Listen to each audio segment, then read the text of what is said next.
Hey there, Layla. Got a minute to spare? I've got some thrilling news that I can't wait to share with you. Good afternoon. Sure, I can talk for a while. What's going on? Well, first things first.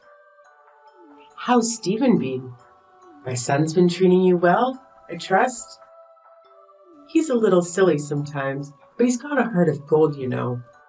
And of course, I hope you're doing well yourself. You're a very smart, strong young lady, and I would hate to see anything happen to you. No worries on that front. Stephen and I are just as we've always been. Nothing too dramatic to report. We're just living our lives to the fullest. That's music to my ears. In these times, it seems like everyone has a heart-wrenching tale to share when you catch up with them. But enough of that.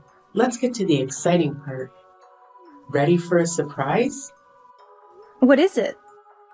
Should I be guessing, or is this just a figure of speech? Sarah's tying the knot. You and Stephen are about to gain a new brother-in-law. But wait, there's more. She's expecting a baby. I'm going to be a grandma, and you're about to become an aunt. Isn't it just incredible? Sometimes I have to pinch myself just to make sure it's not all a dream. Wow, that is quite the news. I hope the wedding isn't too rushed for her sake. An unexpected baby is quite the life changer. Hopefully they can get married soon enough so they don't have to worry about any societal stigma. Yes, it's somewhat of a whirlwind wedding, as we used to say in my day. But what truly matters is this joyous new chapter unfolding for our family. Whirlwind wedding? Is that something I should be worried about? It sounds rather ominous. Oh no, it's just an old saying.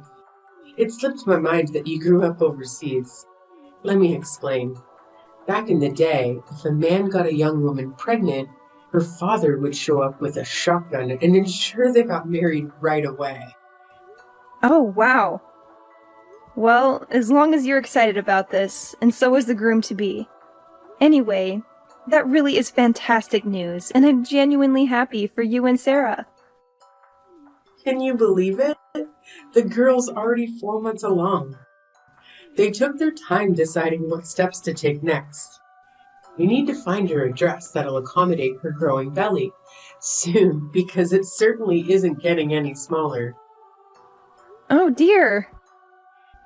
Well, I'm sure there are dressmakers who specialize in such situations. You must be over the moon about the upcoming wedding. Absolutely. There's nothing quite like seeing your daughter walk down the aisle as a bride. And I hope someday that you'll get to experience this joy too, dear Layla. Speaking of weddings, we expect you and Stephen at the ceremony.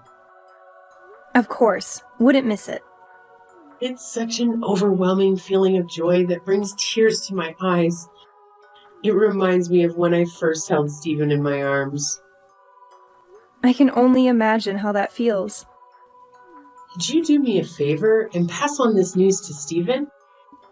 Once we sort out all the details, I will forward them to you. You know how he struggles with texting, and I don't want to disturb him at work or during his time with you. He'll be thrilled to hear he's going to be an uncle. Good morning, Layla. How are you today? I'm still over the moon about the news. But let me get to the point. What did you tell Stephen about the wedding? He called me last night, and I was expecting him to be ecstatic, just like us. He was furious. I've never heard him talk to me like that. He wasn't just angry. He was confused and outraged even. He asked if we were joking with him. What's going on? Good morning, Tiffany. That's very odd. I didn't notice anything wrong with him. Actually, now that I think about it, I heard some yelling last night when I was in the bath, but I thought it was just the TV. Or maybe Stephen getting excited over a game, as he usually does. But that must have been when he called you. He didn't say anything to me about it. This is news to me. That doesn't make sense. I'm his mother, and I know when something's bothering him. All I did was share the news about the wedding with you, so something must have gone wrong somewhere. Are you sure you didn't say anything weird to him? Even by mistake? Well, I told him about the wedding and how happy you were to become a grandma, and that we were invited to join with them. That's all. Then why would he snap at me like that? Just a guess. But maybe this is still a touchy subject for Stephen. Touchy subject? What do you mean? All I did was tell him that Sarah's pregnant. He should be happy for her. What's so upsetting about that? Tiffany, I was hoping we could avoid this conversation, but it seems inevitable now. You haven't forgotten about the accident 2 years ago, have you? The one where we lost our baby? How could I ever forget such a horrible thing? But it's in the past now, and you both need to move on from it, especially if that's what caused Stephen's reaction. You make it sound so easy when it was a very traumatic experience for both of us. Traumatic? Isn't that a bit strong? Not when I have to relive that nightmare almost every day. Remember, I was as far along in my pregnancy as Sarah is now when you hit me with your car. It's not easy for us to just forget something like that, even though we've tried therapy and support groups. While I've always been better at hiding my feelings than Stephen, I don't blame him for having a hard time with this news. And for the last time, it was an accident. The car's brakes failed. It wasn't my fault. Look, whether or not it was your fault isn't the point here. It's not like you meant to hurt me or our baby. What do you want from me? It wasn't easy for me either. The guilt nearly killed me. Tiffany, I don't care what you do with your life. You can drive a cab or race a car for all I care. You have no idea what it feels like to lose a baby inside you. It wasn't like I had an abortion or something. The baby was alive and kicking. Oh, please. We all suffered a loss that day. Don't you think I loved that car? It was part of our family for so long, and then I had to scrap it because it was totaled. How can you compare your car to my miscarriage? Your car was just a thing. My baby was a life. Yeah, you said that before. After I paid for everything, the damages, the hospital bills, the therapy sessions, I've taken all the blame for that awful accident. Can't you just let it go? Money can't fix everything, Tiffany. You left me broken, Tiffany, in more ways than one. And now, even if Stephen and I wanted to move on, we can't. You know I can never have another baby. Okay. I get what you might be upset about Sarah's wedding, but I really thought it would make you happy. Can't you be happy for her? Can't you look on the bright side? And Stephen, he never had a baby inside him, and he didn't lose his ability to have kids. If he's so unhappy, why doesn't he just find someone else who can give him a child? He's a man after all. That's the most insensitive thing you've ever said to me. And that's saying something. This is why he yelled at you on the phone. All right, enough of this depressing talk. I'll send you the wedding details soon, and you better be there, both of you. You need some fun and joy in your life after all this misery. Trust me. Grab a pen and paper, Layla. I have some exciting news for you. Sarah and Joshua have finally set a date for their wedding. Hello, Tiffany. I hope you're doing well. Did you find a nice venue for the ceremony? Yes, thanks to you, my dear. Remember the hotel downtown where you had your reception? The one with all the Art Deco paintings and sculptures from the 1920s? Well, they had an opening, and it's very affordable. And I know a lot of people there from when we planned your wedding, so it's perfect. Oh, I see. That will bring back some memories for Stephen and me. Isn't it wonderful? Anyway, this is going to be a small wedding, so we're sending out fewer invitations. Just fine by me. Wedding invitations can be so expensive, and it's still so much fun to plan a wedding, even a small one. It's one of the best parts of being a mother, don't you think? I suppose it is. So, when is the wedding? Going to be the first Sunday of next month. Mark your calendar and don't forget. What's wrong? You don't have any work that day, do you? You know we talked about this a few weeks ago, but it seems like you're being very insensitive right now. What? What are you talking about? Oh, come on, not this again. How does this have anything to do with that accident that I've apologized for a million times? You're being ridiculous, dear. Just tell me what it is. You think I'm being ridiculous? Really? You're the one who keeps making it harder for us to move on. That day you picked because it was cheap and convenient. That's the day my world fell apart 2 years ago when you hit me with your car. Oh, is that all? It's just a date, dear. Don't you think it's time to make some new memories on this day? It's not that simple, Tiffany. You can't just erase what happened. The fact that you can't even remember, it's unbelievable. Oh, please. You're impossible to please, aren't you? Maybe if you could talk about something else besides your miscarriage, you might be able to move on. Didn't they teach you that in therapy or support groups? Or did you skip that session because you were too sad after looking at your calendar? You have your whole future ahead of you, Layla. You're only hurting yourself by living in the past like this. Better be careful where I seat you at the wedding, or else your gloomy mood might ruin everyone's happiness. Living in the past? If our baby had survived, they would still be a toddler today. How can you expect me to forget that? I'm starting to wonder if that accident damaged your brain too. I had a great aunt who had a lobotomy, and she was just as stuck in the past as you are now. Move on for your own sake. Every word you say hurts me more than the last. Great, now I'm responsible for your misery too? That's really unfair of you.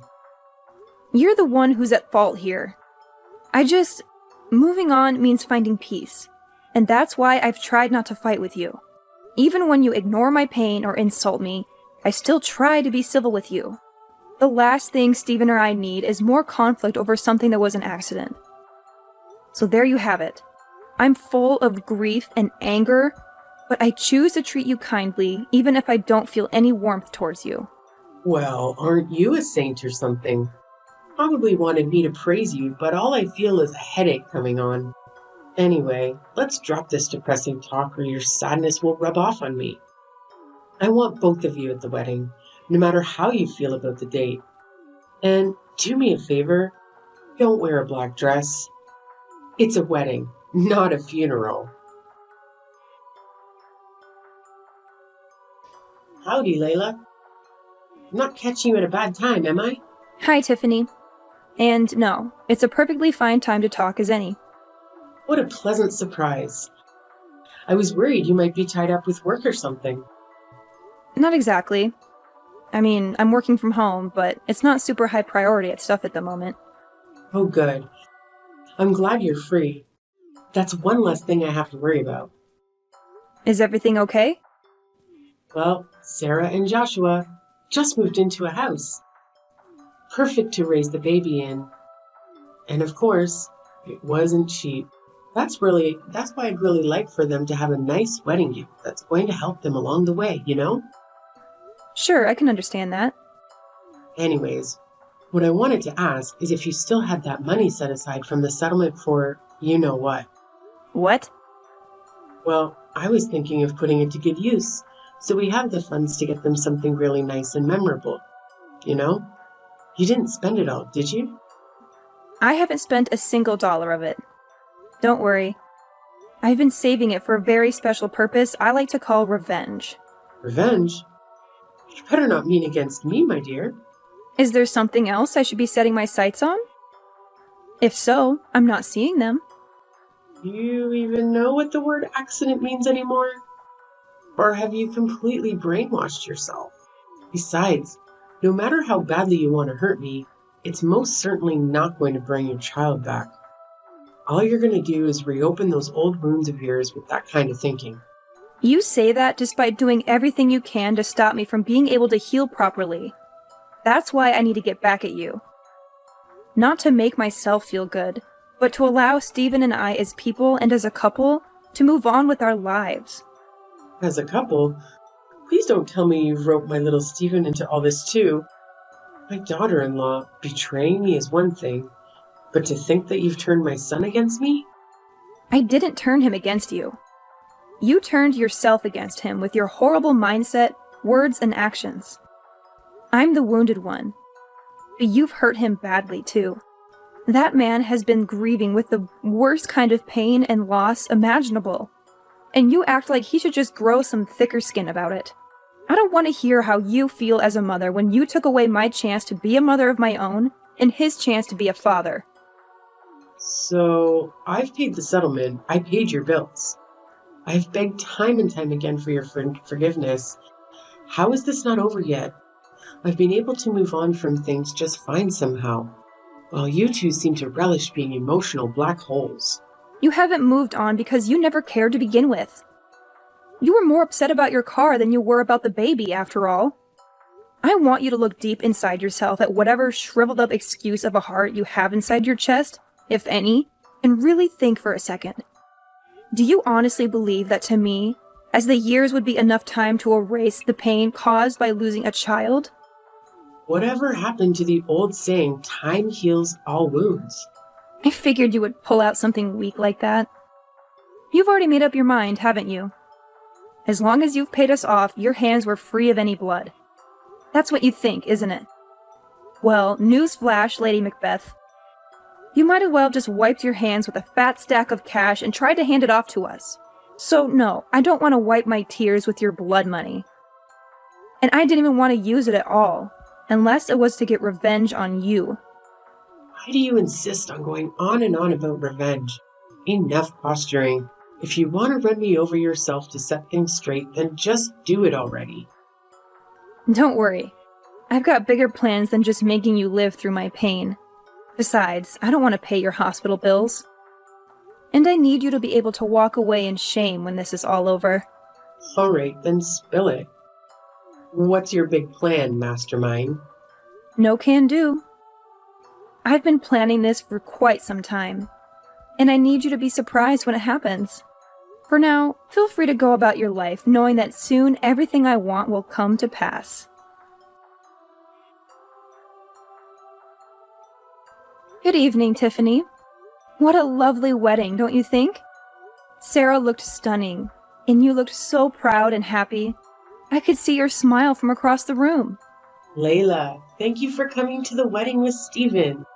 I have to admit, I wasn't sure if you'd show up. I wouldn't miss it for the world. This was a big day for Sarah. Her dress was gorgeous. You couldn't even tell she was pregnant, especially with that beautiful veil. Oh, I know, I picked it out myself. And I have to say, I have a good eye for these things. Now that we've exchanged compliments, can we get to the point? Point?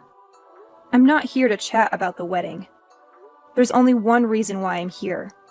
To tell you that your time is up. This is the last time you'll ever hear from me in any way. I thought about confronting you at the reception, but this is easier. Sarah shouldn't have to suffer because of you. Is that so? How considerate of you. Believe me, it's for her sake, not yours. She deserves a happy life, unlike us. Besides, you told me not to bring up the accident at the wedding, remember? I'm just following your orders. Have you been careful lately, watching your back? No. Why would I? Well, I don't know it would have mattered anyway. Ever since I woke up in that hospital bed, I've been planning my revenge in silence while perfecting my strategy to destroy you. You've been plotting against me all this time? Obsessively? Obsessively, indeed.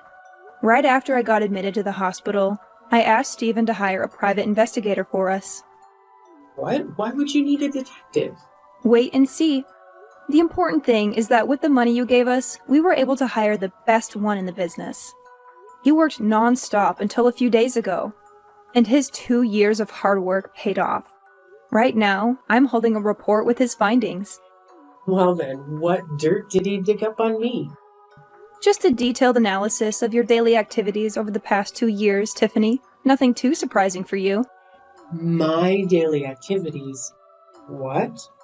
You used my money to hire someone to spy on me? To stalk me? Indeed. It's amazing how many weaknesses can be found in someone's ordinary daily routines. How well do you know your own habits over these past few years anyway? Reading through this was quite shocking for me. But for you, it must be normal by now. This is some kind of prank, right? You don't really hire a detective. You're just trying to scare me into admitting something. Well, it's not working, Layla. Nice try. Sorry to burst your bubble, but this is no prank. As much as I would love to trick you into giving me what I want, my approach had to be thorough and foolproof. Yeah, right. By the way, your husband quit his job last year, didn't he? We haven't talked much about your life lately, but that detail caught my eye in the report. Well, you could have easily found that out from Stephen or Sarah. But yes, as a matter of fact, he did. He's got a new job at the History Museum across town that's treating him much better now. I'll have you know, most people can't find better work at his age. I thought as much. I know you're not lying about that, mostly because that time frame lines up with a noticeable disturbance in your life's activities. Disturbance? You're the one acting disturbing. That's what I think. About that disturbance. I guess the best way to put it is that you're living more than just one life for yourself, aren't you, Tiffany? I have no idea what you're talking about. This means nothing at all to me. Not a single word you said. Really? Let me give you a refresher then. Does this scenario I'm about to describe sound familiar to you at all? It's the weekend, and you tell your husband that you're going out with some girlfriends of yours. My guy knows better than that, though, and he is able to tell me what you're really up to. Picking up younger guys at bars downtown and taking them back to a cheap hotel room you've booked for the weekend. I almost lost track of the amount of times my gumshoe reported that same story back to me. Seeing it all compiled now, it really makes me think. Just what kind of woman are you, Tiffany? I have no idea what you're talking about. You don't know half of what you're saying, either. So you do your best to shut it if you know what's good for you. You're just saying a whole lot of nonsense you have no way of proving. Oh, you can rest easy on that front. The detective supplemented all of these with write-ups of your dirty deeds with equally dirty photos. Photos? You know, I always thought a woman of your age would know better than to do something this rash and thoughtless. Or that you'd at least be smart enough to cover your tracks. These photos are unmistakably you, though, and you've got nowhere to hide now. I haven't done anything wrong. Sure, you have photos of me with some guy, but you have no idea what my intentions were. Oh, I don't think it takes much for me or anyone else to piece that together. I definitely don't need to hire a detective to have a theory or two. Besides, even if you didn't do anything with this guy, certain facts stay true, immutably so. Namely, the fact that you lied to your husband about what you were doing all those weekends. Now, if you didn't think you were doing anything wrong, I have to ask, what were you thinking? Maybe I just didn't want him to worry about me while I went out for drinks, okay? Maybe. Maybe you didn't want him to know that you were fooling around with other guys, and much, much more. Are you any good at poker, Tiffany? My eyes and ears out in the city told me that you like to spend your husband's hard-earned money on poker at every bar in town. It would probably be pretty bad for your image if your husband, Sarah, or any of the lovely people at this wedding found out you had this side to you, huh? Shut up. So what? You've got photos, huh? You'll never catch me in the act. So your findings are as good as trash. True. You're a slippery one, I admit. A lesser detective wouldn't have even caught a whiff of this. You gave me enough money to destroy you, though. The truth is, whether or not I catch you red-handed. Once the information gets out there, you're going to be in the hot seat regardless. The dirt I have on you doesn't just muddy your reputation, it completely spoils it. I'm warning you, if you don't stop this, I'll block your number. I mean, go for it, I guess. That's not really going to stop me from sending all this to your husband, though. You wouldn't dare. He doesn't need to know a damn thing about any of this. This is just between you and me, isn't it? Like you said, no one else needs to get hurt. Really? I was sort of thinking he had a right to know that his wife is not only unfaithful to him, but routinely lies to him about that and her habit of throwing his money away. Telling him just seems like the responsible thing to do from my perspective. When I said I didn't want to hurt Sarah, it was because I wanted this day to be special for her. Well, if he found out, there's no way he'd do anything short of divorcing me, though. That's a good point. You and I both know there's nothing he hates more than a liar and a backstabber. Just imagine how he'll feel when he finds out how long this has been going on. I know you're a gambling woman, but I wouldn't bet on the odds of him staying with you if I were you. How would I be able to live without him? That's impossible. You can't do this to me. Yeah, without your husband's money, you're flat out broke, aren't you? I would offer to give you the money you used to settle with us back, but wouldn't you know it? I spent it all on that detective. Please, I'm begging you, whatever you do, don't tell my husband. Don't tell Sarah or anyone else, please. Your demands are getting less and less practical by the second, Tiffany. How am I supposed to just keep your secrets for you, Stephen and I already know, so what's the harm in letting your daughter in on the fun too? They're all going to figure it out sooner or later. You're wrong. They don't have to know a thing. Not as long as you can stop it, right? Wrong. I don't care about protecting you, not after what you've done. You haven't protected us after all. Rather, you've tried to throw us into the deep end and watch us flounder time and time again. This is revenge, plain and simple. Not for the accident, but for how horribly you've mistreated us these past few years. Me, Stephen, your husband.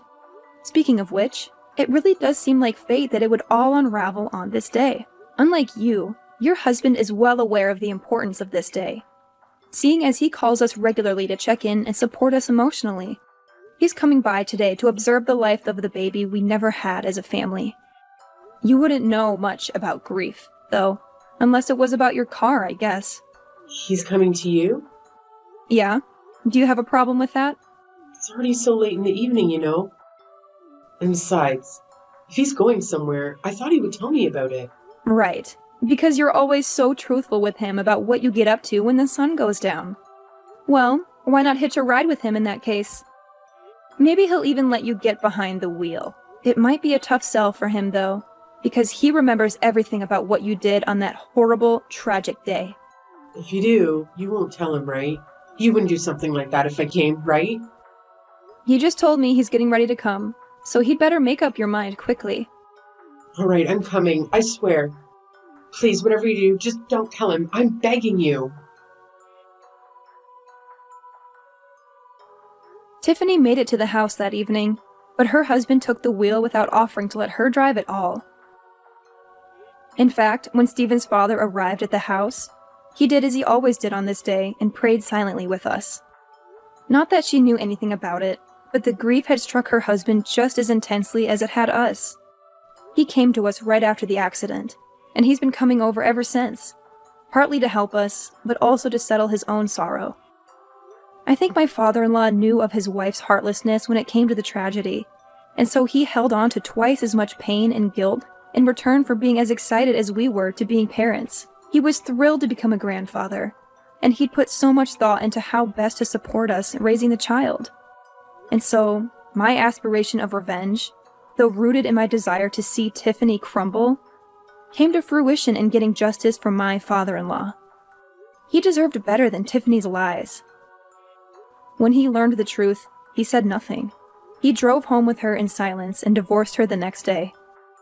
He's a man of few but powerful words. I can't imagine his anger and disgust. He called me a few days ago to say the divorce was done, and Tiffany was living in a dump near her poker clubs. We gave him and his lawyers all the evidence we had. She didn't even fight back. Now he, Stephen, and I are free of her dark shadow.